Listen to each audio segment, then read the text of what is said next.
Today we're going to be demonstrating how to measure the stem from a 480, a 600, 450, or a new style 490 series stem.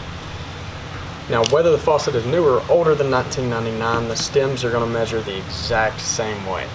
And what we're measuring from is total length. So from the head of the screw and the brass square end, all the way down to the end of the splines here that the handle is going to connect to.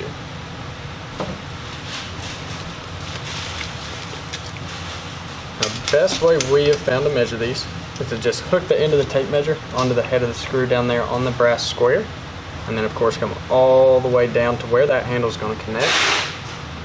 You can see this stem is going to measure right at about 14 inches from tip to tip.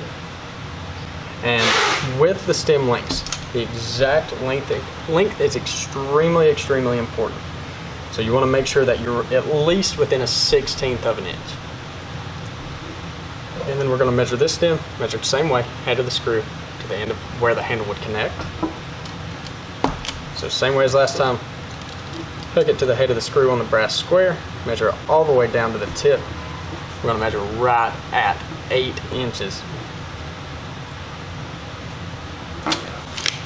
And once again, that's how you measure your stem out of a 480, a 600, a 450, or a new style 490 series faucet.